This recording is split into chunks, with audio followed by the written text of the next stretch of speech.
low pressure area or Invest 93W nasa silangan ng Eastern Samar. Patuloy na nakakaapekto sa Eastern Visayas at Southern Luzon. Accumulated rainfall na 50 to 150 mm posibleng bumuhos ngayong araw sa Bicol Region at Eastern Visayas. Red alert status itinaas na sa Camarines Sur bilang paghahanda sa posibleng epekto ng LPA o low pressure area. Para sa ating forecast track, kumikilos pahilagang kanluran, posibleng tumama sa silangang bahagi ng Bicol Region. Malawakang ulan at thunderstorm dapat bantayan ngayong linggo sa Luzon, Palawan at Western Visayas. Magandang araw Pilipinas! Ito ang Pilipinas Weather ngayon. Kung bago ka, please like, share and subscribe para updated ka lagi sa panahon. Salamat sa inyong suporta. Ang status ng 93W as of 10:30 AM ngayong araw, August 25, 2025, araw ng Lunes, ay namataan ito sa layong 233 kilometers silangan ng Gian Eastern Samar. Meron itong wind speed na 28 kilometers per hour at may pagbugso na 36 kilometers per hour. Kumikilos ito pa northwest sa bilis na 12 kilometers per hour. Ang weather description nito ay low pressure area or LPA Invest System. Mga kababayan, bagamat LPA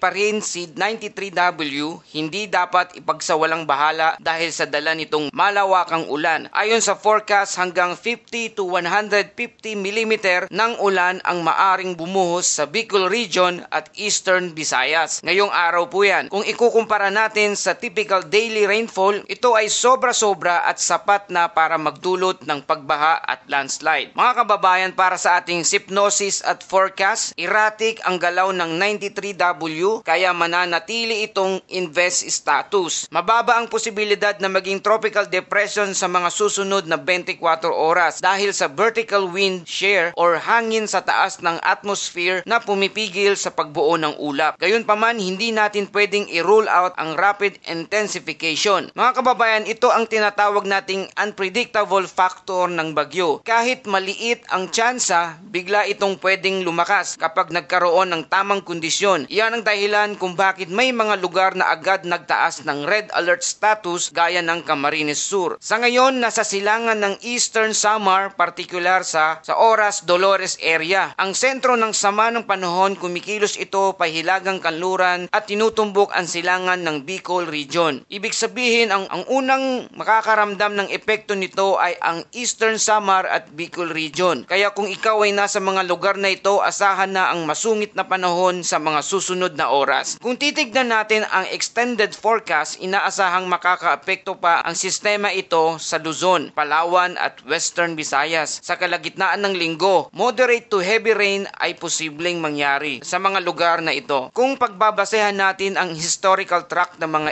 LPA sa silangan ng Samar, madalas itong sumusunod sa direksyon papuntang Bicol o Quezon area. Kadalasan kahit hindi lumakas bilang bagyo, nagdadala ito ng malawakang ulan at pinsala. Kaya kahit sabihin ng forecast na mababa ang chance na maging bagyo, ang ulan pa rin ang tunay nating problema. Kaya ito ang mga payo natin sa ating mga kababayan para sa mga magsasaka, mag-ingat sa pagbaha sa palayan at paghanda ng drainage system para hindi malubog ang mga pananim. At sa ating mga kababayang mangingisda, iwasan muna ang laot sa silangang baybayin ng Visayas at Bicol. Maalon at mapanganib ang dagat. At sa ating mga mag-aaral o estudyante, mag-check lagi ng school announcements. Posibleng magkaroon ng class suspension kapag lumakas na ang ulan. At sa ating mga city workers at commuters, magdala lagi ng payong at iwasan ang mga lugar na madaling bahain. At para sa lahat nating mga kababayan na mga nanatili lang sa kanilang bahay, panatilihing malinis ang kanal at drainage at maging ang mga alulod. Ang maliit na basura ay pwedeng magdulot ng malaking baha. At ito naman ang ating daily verse for inspiration for today mula sa Book of Isaiah 41 verse 10. So do not fear, for I am with you. Do not be dismayed, for I am your God. I will strengthen you and help you. I will uphold you with my righteous hand. Mga kababayan, sa gitna ng bagyo at unos, meron tayong Diyos na laging nandyan upang magbigay ng lakas at pag-asa. At para sa mga official advisories at karagdagang balita o announcement, bisitahin lamang ang www.pagasa.dost.gov.ph. At yan ang ating quick update tungkol sa low low pressure area or 93W monitoring. Para lagi kang updated sa panahon, please like, share, and subscribe. Salamat po sa inyong pagtangkilik. Ito ang Pilipinas Weather ngayon. Ingat tayong lahat!